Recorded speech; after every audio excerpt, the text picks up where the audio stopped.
Welcome, everyone, to In the Hot Seat. For our repeat viewers, thank you for joining again. If you're new to the show, every 2 weeks we put industry experts and or customers in the hot seat for what we hope is a lively discussion, some debate, maybe a little discourse as we humanize digital experiences. All aspects of customer lifecycle are up for discussion, as well as technologies used throughout each phase of the journey. I'm excited today to kick off season 2. Finally, we have a season 2, and this is also first in a new series on our go-to-market series, and we're going to take a look today at startup go-to-market strategies. So it should be a fun conversation. I am so excited. I mean, this topic is so near and dear to my heart. I have so many comments to say on this, so I'm really excited to dive into this and talking about, there has been so much change, so many technologies that are coming on scene that just make GTM a lot more, well, I'm going to put it this way, a lot more complex, but also a lot more attainable for every area of growth, whether you're a startup, a scale up, an enterprise. I mean, there is just so much going on right now. It's so exciting. And I'm so excited. I mean, I would argue that things have been changing for a while, and we're finally just now catching up with it from a technology perspective. I mean, like I was reading a thing over the weekend on TechCrunch about about SDR AI startups, and they, one of the stats they threw out, which doesn't surprise me at all, but that over the last 2 years, reply rates on cold emails fell to at least 50%. So we've known that's a problem, right? And we know it's a problem for calls too. I don't know when the last time was I actually took a call on my phone from a person I didn't know, and I get a lot of BDR, SDR calls, but why would I take them?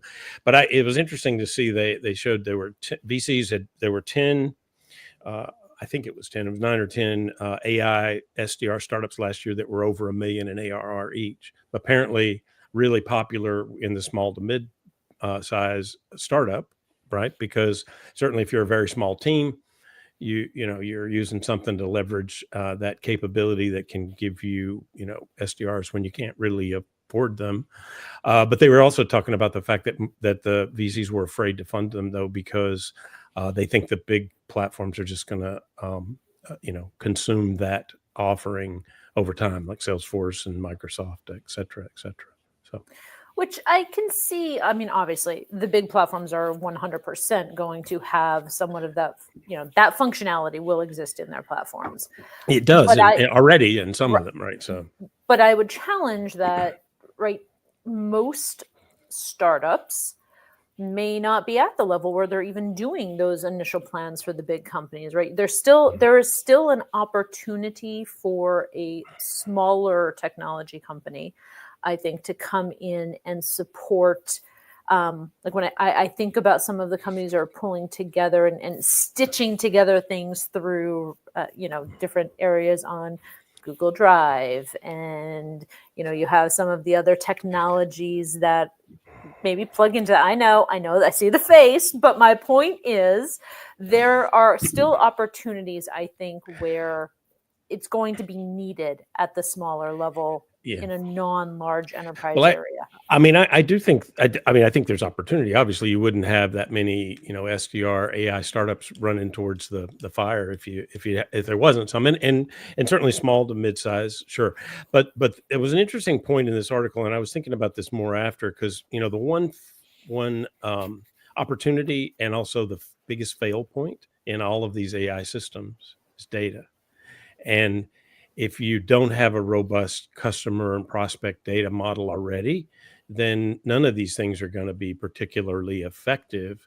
And that's one of the reasons they were trying to say that those big companies own so much of the data, or maybe even like a Zoom Info comes back with because of their intent data and that sort of thing. I don't know, but it's interesting to think about, because that is certainly a problem across all of these tools is data quality. I feel like data has been a problem since cavemen, right? That's how long I feel like we've been talking about data. Yeah, I guess those cave paintings, you know. I know. What does this really mean? Did we miss something there? Well, Right? we have someone who we're putting in the hot seat today, who I cannot wait to get into some of these discussions, because even in our prep meetings, right, Michael, we had a list of a couple questions we definitely want to make sure we went over, and I think of the 9 or 10 that we had listed, we got through 3. So, folks, let's just say I know this conversation's going to go. We are so fortunate to have Dr. Nicole Wieberneit, founder of Scalium and the global head of Microsoft partnerships at Valtech. She's going to be in the hot seat today, and she has a lot of experience with GTM. As a GTM executive, she has scaled emerging products from 1 million to 50 million ARR using a hypothesis-driven, data-backed approach. Let's bring her in and see what she has to say on some of this. Yeah, let's do it. Welcome, Dr. Nicole. Hey, thank you very much, Jody and Michael, for having me. Thank you for joining us. Glad you could join us. Yeah, this should be a fun conversation. I'm gonna jump right in because there's so much we could cover here, and I'm excited to get some of this out there. But I want to start kind of at a bigger picture level for a minute. When we're talking about startup go-to-market and go-to-market strategies, what are the most critical components do you think that they need to focus on, for startups, for scale-ups, and enterprise? I think actually for all of them, it's product market fit. That's the most important thing, because if you don't have product market fit, you will not get into that scale and you will not get into that crowd. And I think from my experience, that is where startups getting lost a lot of time. What is really product market fit? How should I focus on that? And it's like I hear when I talk to some of the founders, oh, my platform can do everything. And I'm like, what is the problem you're actually trying to solve? Because technology, just for the sake of technology, doesn't get anywhere. And the interesting thing is, you see that on every level. We talked about startups, but you have that as well in the enterprise world, because when you talk to the engineers, oh my God, we can do this and that. And that, what do you want? Which industry you want to go after? But no, actually, we can do that in media and entertainment, and we can do that for sports, and then we can go and FSI. Cut the crap. Where, if you need to focus, where can you focus? Yes. Yeah, that's good. At one of the startups, we used to joke, we called that the shiny object syndrome. You kept having to bring the salespeople back in and go, no, back here, because we're not selling over there, over here, over there. But it's easy to be tempted by that, And I think the engineer is actually getting lost the same way, because they like the technology. So they think about the platform and where they could all go. And it's really about, for me, what is a problem you want to solve? And the problem needs to be important enough. It doesn't help you if it's a problem, and they will, the person who's buying the BDM, etc., will agree, yeah, it's a problem, but it's not one of my top 3 problems. They will not spend money on it and implementing, because implementation of a software has a cost to the organization besides just the price tag. And so finding that right kind of the problem I want to solve, and really starting with getting that going, and then, is it important? Would you want to take money into that? Yeah, that makes sense. I would add on to that and say, and this kind of crosses the line that we were talking about in the prep session, about really identifying your ICP and understanding the what, the who, the how, and what are the roadblocks, right? So you identify a product market fit, but then you have to step back. And I think we don't ask the question enough when companies are defining their ICP and the product market fit, to say, okay, what is a roadblock that may prohibit us from attaining this solution, right? Both internally and externally. And I think that's really hard sometimes for people to be honest with and go, internally, right? Here are some roadblocks that we're going to encounter as we're trying to achieve this particular solution in the marketplace. By the way, those roadblocks may be different from external. And I think it's really important, as you're going through those discussions, that you take that conversation into account, because it has impact, right? If the roadblocks are too big, you may have to rethink that product market fit in that solution. Absolutely. And actually, while you were talking, I had two topics which popped up in my head. One is if you're a startup and you really want to go after a new category. So when we talk about the unicorns in 5 years, you're basically going after a new category. You really need to make the market. So it's very, very hard to make the market and get that really driving. And what does you do to do that? Because far more evangelism, etc., needs to come into people who don't even necessarily see that as a problem. So that's where this is a huge roadblock, but that can give you the big dollar sign if you solve that. And I think then if you're going into a lot of kind of startups probably coming more into how can I improve a process that is already there, or how can I solve an issue somewhere, which can be starting at a niche. I think then for me, it's really like, how do I need to think from a customer journey perspective, walking through step by step? What do I need to do in marketing? How could I get my brand out? How do I think about my demand? What is when we all had this discussion. Oh, marketing says, I have a qualified lead. Sales like, yeah, I don't take it. That's shit. But really work that through from sales. But don't stop even at the sales level, because we're getting into a time where the pricing and how you actually price the discussion, price the product. Is it subscription based? Is it consumption based? Is it value based? If you're getting more and more into that end of the journey, and hopefully a loop actually into customer success. So that needs to be connected. So for me, it's walking through on the customer, what could be roadblocks there mentally. So do I need a buying center? And that is also then from an ideal customer profile. Do I go after SMB or go after enterprise? Very different even there on how the sales journey runs. And then the second piece is actually the internal journey. So I like to think about sales. How can I simplify sales along the way? So from a startup perspective, when you're small, hopefully a founder is out there and doing marketing and sales. That's one of the big topics they have.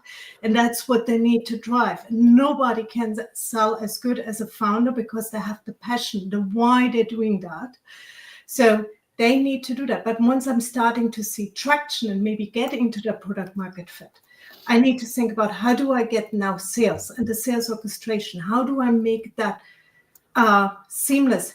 Which structures do I need to build up? Who do I need to employ? Do I use an AI SDR or do I employ an SDR? Do I get into an account executive? When do I get a customer success manager? What do I think about an onboarding manager? So how do I line that up and make it simple? So in a nutshell, if you have employee experience and customer experience aligned to really drive simplified through, then you're getting that kind of stick. But it's so hard because so many different human beings are involved. Yeah. You said two important things that I want to weigh in on here. I'm sorry, did I cut you off, Michael? Were you going to ask a question? No, it's okay. Go ahead. Okay, so two things. One, and I think that critical, right? Defining GTM, and we do have a couple questions coming in that I want to get to, but level setting, right? When we talk about what is GTM, could we all agree on this call, because there's a lot of discussion around it, that we're really talking about more than just sales and marketing, right? It's sales, it's marketing, it's customer success, it is product, Yeah. it is executive team, it is the whole group that is part of your GTM strategy. Because oftentimes when I'm having conversations around GTM, everyone jumps to, oh, that's marketing. Marketing is a huge part of it, but so is everything else in the company and all other groups. Could we have consensus on that? Do you all agree that that's kind of the whole 360? Yeah, no, I think that's absolutely right. So before we go further, though, let's go back. Let's go to Alan's question, Jody, because this ties into something we were already talking with, and into what you're kind of where you're going with this, I think too, and that's this idea of how do you measure product market fit. So what does that mean? I mean, we talk about it all the time, but but what does that mean? How do you define it, and how do you measure it so that you can then build out the rest of the process around that? So if I think about it, I think it's not a clear kind of cut sign or metric that I can measure. It's more like indicated that I'm starting to achieve product market fit.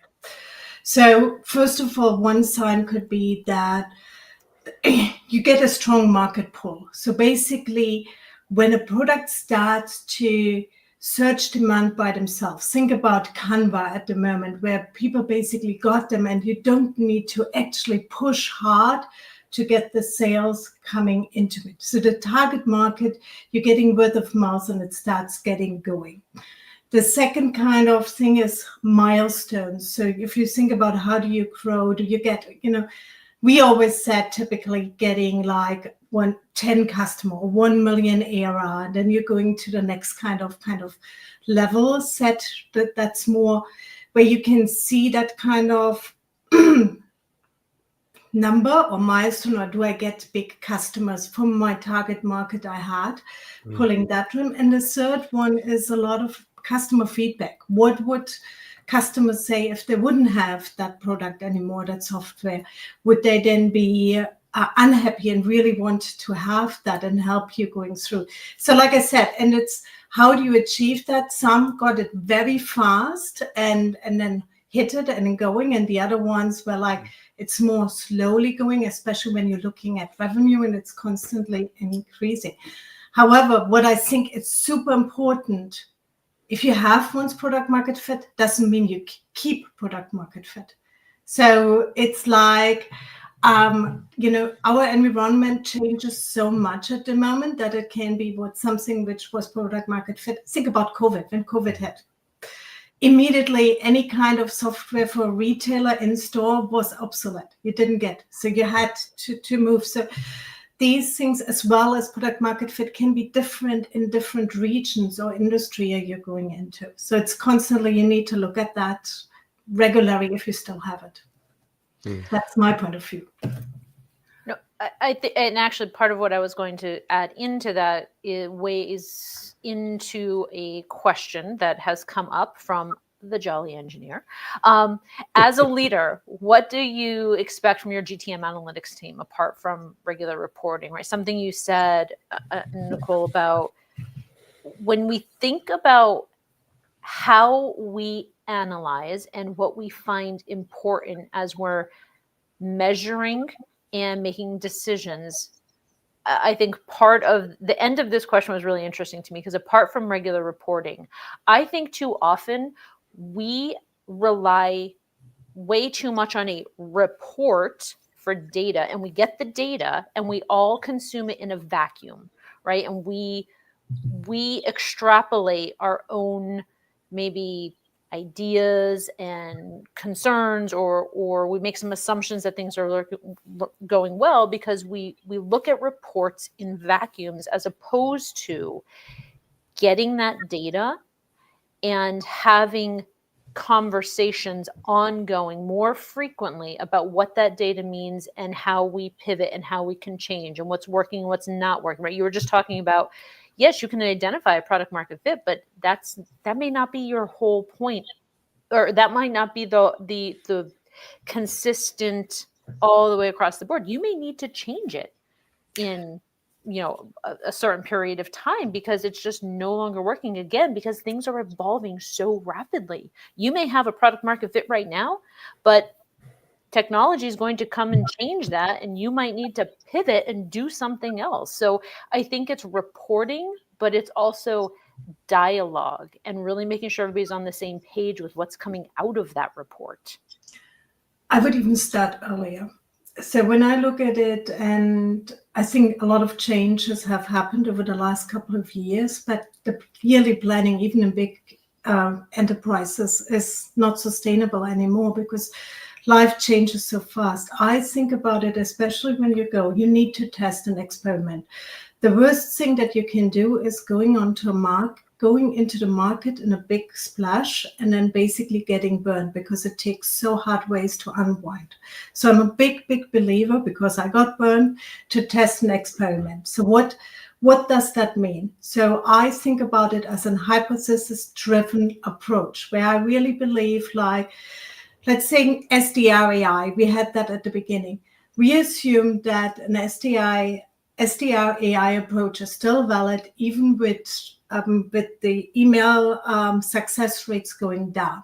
We believe that really being super personal and having all the data which we can grab about, for example, Nicole, we can make it so personalized so that she is actually open that email and click on it. And we have the software to that. For that, I need. And then, so thinking about my hypothesis, what would that mean? What is the lever I would like to take to test that hypothesis? So it could be, how do I get personalization? What do I need from a product perspective on that? What kind of test target group ICP I would like to go after, not only about account, but also about the person I would like to target, because I think that is often where people getting confused as well, because it's the ideal target group, but then the person I would like to go after. Then maybe I would like to sing a certain kind of messaging. I believe that this helps to get it real using personalized information in addition to that. So if I take that hypothesis to the next step and think about what are the levers that I can impact on that hypothesis, if I take that, I have a next step, because now I'm down to a granular level that I can actually think about how would I like to measure that. And that could be, for example, on the messaging, how often is the open rate going into, or can I talk to people and get valuable feedback to it? So that's really, and that's the last bit for me. The analytics and go-to-market team needs to help me, because I need to have to really see, did I improve and did it work? I need to have a baseline. So getting me that baseline, getting me pulling that hypothesis in there and giving me ideas. I think about them as they're my partner, where I can run ideas off. Can I look at this and get that hypothesis support with that? So they're actually with me at target, and then I can have the discussion along the way, because then we have the baseline, we have the target, and now it is about why things are not happening. Yeah. And then I I want to, there's something in here that I'm really curious about, because I was thinking about this before in context of different startups I've been involved with. And it's almost like we think of these two things as a check mark. A product market fit, yep, I got it. And an ICP, okay, we've had that exercise, we're done. And what you just said, and what I'm hearing around this is, and from what I've seen in the past too, frankly, is that it's an evolution that continues on and on and on. It's a cycle, and it's not one static thing and then I'm done, right? It's something I have to constantly be concerned with and improving and manipulating and understanding. Correct. I actually think about it when I've designed it once, even when I was at Microsoft working in, incubation.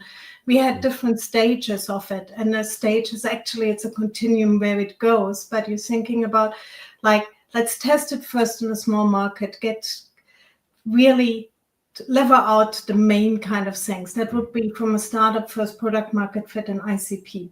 And once you have that, you're going basically in that kind of scale up or growth phase, and there is different definitions out there. But what does it mean then? So now I maybe had in the startup phase, I had the founders pitching to 30 customers. He signed 10 customer on, and that would be a great close rate. I think it's probably more than 10. But how do I get now? But that 30 and 10 is important to think about, because if I can find of that 100 pitches he has done, out of them, the last 15 really hit home. So can I get that kind of, that is the pitch. Yeah. So I think about that's the pitch now I would like to test.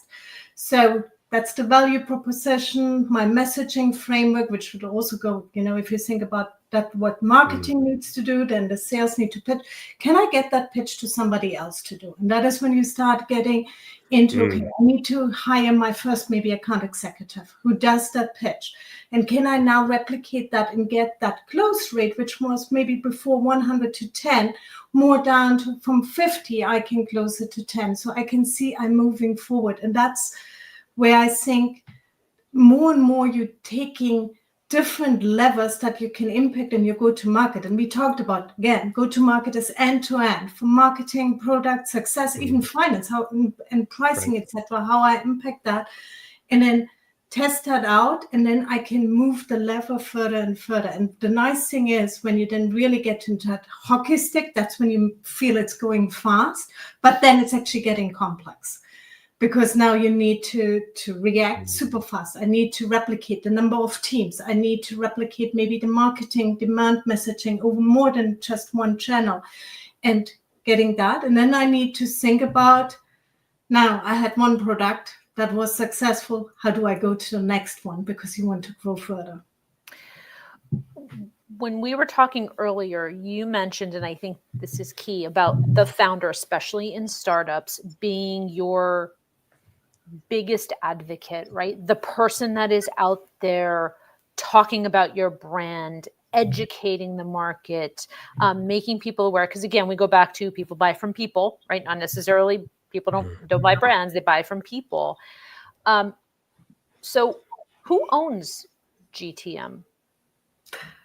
I think that I have a clear opinion on that one. I think, as do I. I want to hear what yours is. I think it's the CEO. And I think it's even in a small startup, it's for me very, very clear that must be there.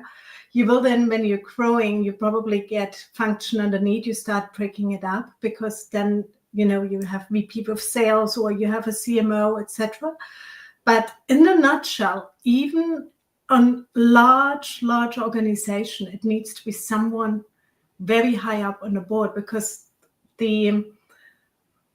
you only can get nowadays a great go-to-market if everything is aligned across the whole journey. And as soon as you have silos or breakages, that's when you think where you can see things are breaking up.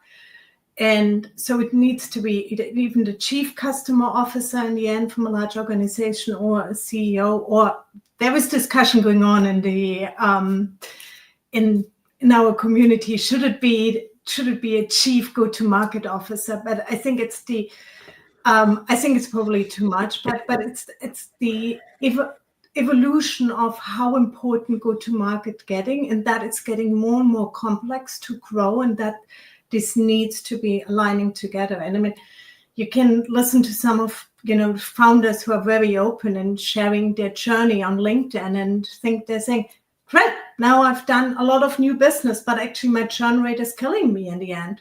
Yeah. So that is where things coming in. Interesting. So I want to take a tiny little detour around the AI question for a minute, though, because this is we were talking a little bit about it up front, and all the things we've hit it at here, small business, mid-sized business, resource constrained, and obviously the small businesses are adopting AI much faster than any other size business.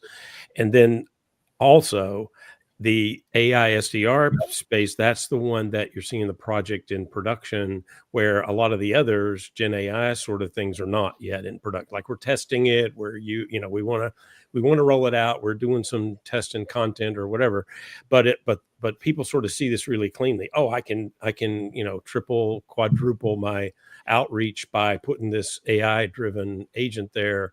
So what do you think of that? And then also, what do you think the role of an AI SDR is? Does it work for everybody? Are there constraints around it? I mean, what should people be concerned about?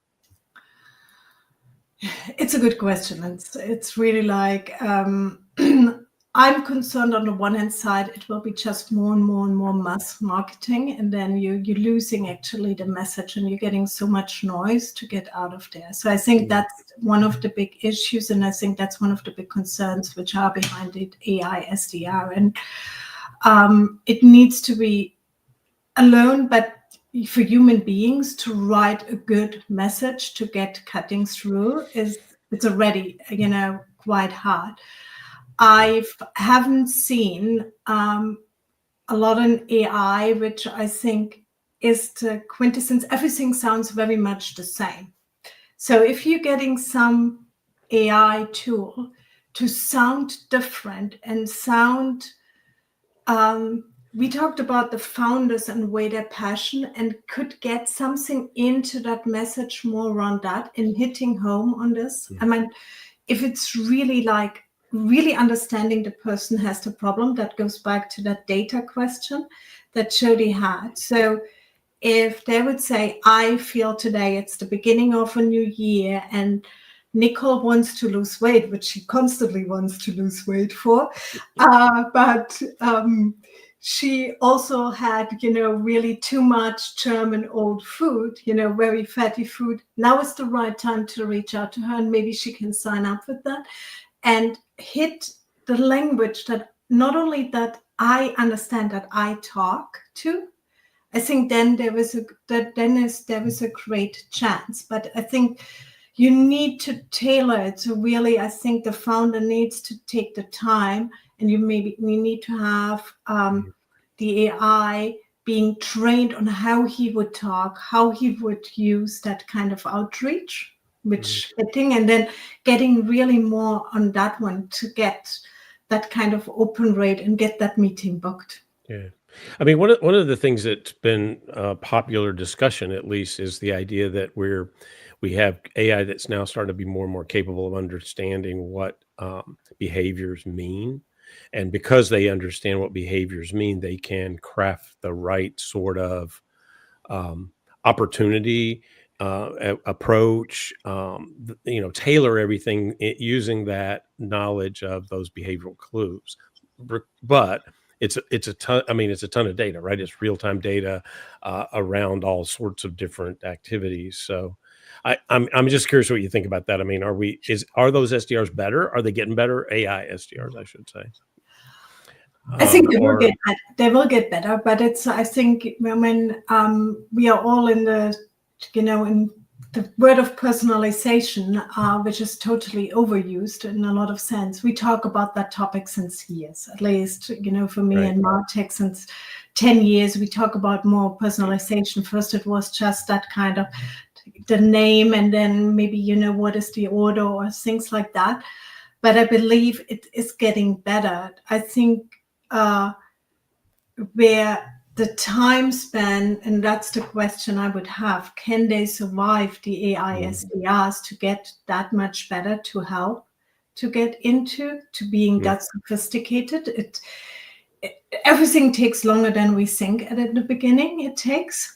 Yeah, and then you're getting these kind of big stepstones like we had with ChatGPT improvement, and then it has a push. But I think we are not 100% there yet. And on the other side, there is that crackdown you have in Europe with GDPR and other ones, so which is like taking away. I'm more in control of my data. So now the question is, would like marketplaces where I can share my data some more, I give the intent, I'm looking for a solution, and then that somebody can hook into the AI SDR and saying, okay, I have the intent, and now it's the competition, who's the fastest, who can run through it.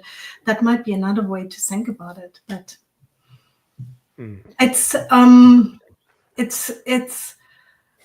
I think the problem we have at the moment, when I look at the SDR, the topic we have, etc., we're basically thinking about how can I exchange a current person who's doing work manually with somebody who's doing the work, then an autonomous agent, AI agent is doing the work.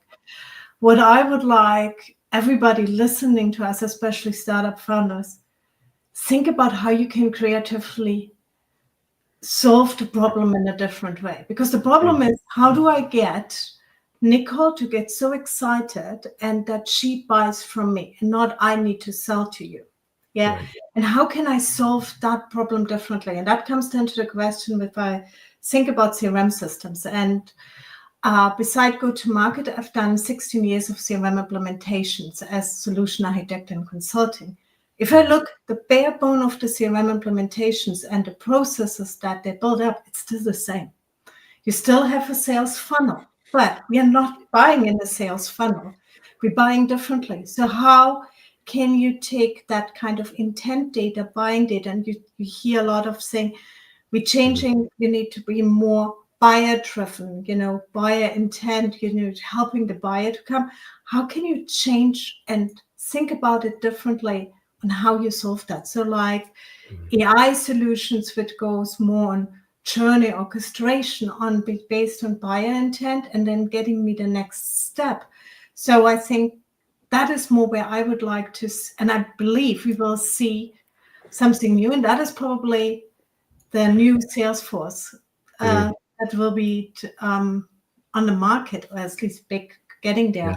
On the other side, you have then things like Satya Nadella said, SaaS is dead, and there will be just agents who built that. Again, I think we're probably about 10 years away from that, but or I don't know. But we're away from that. I'm not sure if it's 10 years anymore, but yeah. But if I go back, where is the biggest issue? Most of the companies are doing, and you said before, a lot of AI projects are not going into production. Yeah. Because of security issues and because of data issues. Well, and honestly, trust. I mean, it really, in the bottom of it, it comes down to trust. Do I trust this system to do the things I think it's supposed to do every time, or do I not? Do I hold off and continue to pilot? So yeah. But it's interesting you bring up one thing that I admit I have for years said that I hate.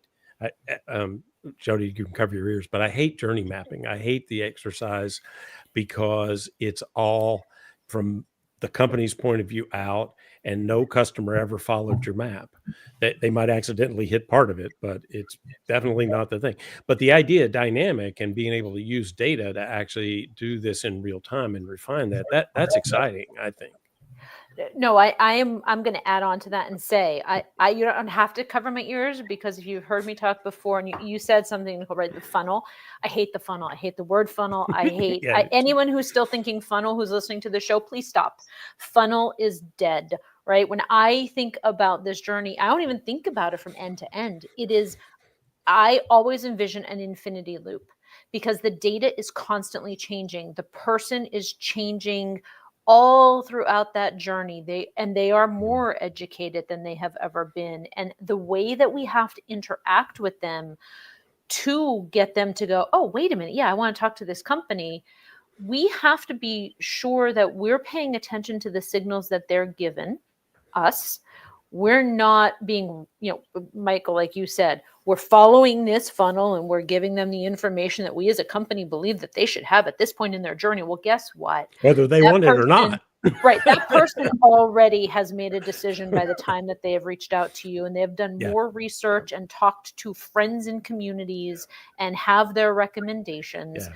It's that it is that infinity loop, and we're going to be conversing with them. Notice I say conversing with instead of at, throughout that entire journey based on their signals and what's their need at the time. And that's going to change, right? Once a prospect becomes a customer, think about how we have to interact differently with those organizations. So to all of those startups listening to us right now, get funnel out of your vocabulary and think about this infinity loop. Yeah. Well, I've done for years, I've done this buyer behavior survey. And one of my favorite questions in that is, when do you call the seller's sales rep and, talk about the sale?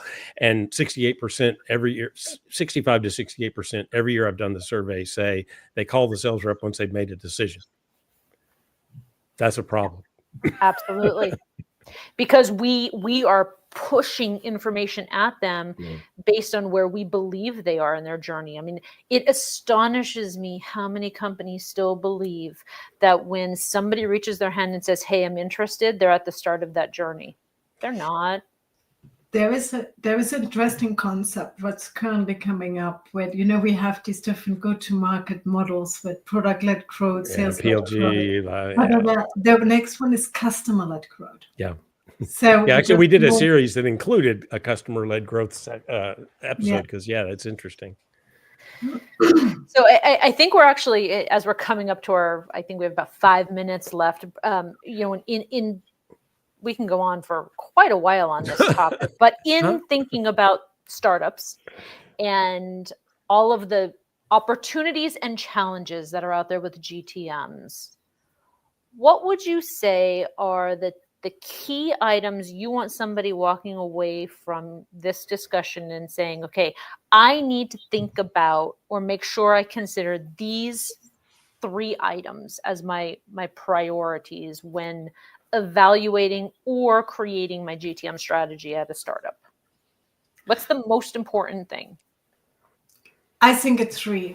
3 things that's always good. So it's product market fit, ICP, and then third one is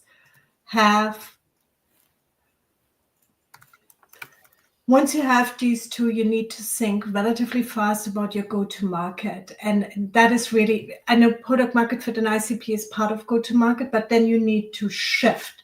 And you need to mentally shift gear and do that early enough, but not too early. So finding that kind of right time. So that goes back for me, having that kind of data and kind of feeling when does it go, and then you need to getting that shift, that kind of push at the right time. And then for that one you need to think and really get into what, and that now depends, the next kind of answer to that depends really what is your business, your model you want to go. Is this product-led growth, or you're going after B2C, B2B? How do you want to sell as a partner, or is it more with your own sales? Is that, how do I get that simplified down to really start then that growth into the next direction? And don't make it too complex. Start with a few things and experiment and test. So that meaning the third one is probably the most complicated, because the other 2 we talked about a long time. But getting, when are you ready to go product market fit and ICP to scale, and then still don't take away that experimenting. The same experimenting you have done with product and finding what is the right product, you need to now do with the go-to-market and start with a few things and test them and then move the needle. I like those 3. Michael, I'm going to throw you into the hot seat and ask you if you have any sage advice for our listeners on top of those 3. If someone's going to walk away from here and go, okay, I have to think about these 3 things that Nicole mentioned, what would you add on? Well, I mean, I think there's a couple of things. One, something that Pete mentioned in the comments that I think is really important, and that's this idea that we go from a mode of thinking that's demand gen to a mode of thinking that is demand fulfillment, which is another way of saying, right, you go from inbound and outbound, and like which one is the right way. And so I think that's one. The other one that we hinted at a little bit before is that don't fall into the trap that the MVP and the ICP are one and done, right? Because if I have product market fit and I have an ICP, that's great, but it's a continuous process of evolution over time, because you're going to learn more about the customers. The more you implement it, the more you have to pull that feedback into product and then continue to evolve. If you stay static, you're not going to be successful, in my mind. And what is important is to think, it's for everybody listening here, especially the ones who have just early startup, you don't find product market fit very fast. And there is actually studies out there, how long does some companies needed to find product market fit? Yeah. It can be very much being 1.5 to 2 years. So it's not that you have it immediately.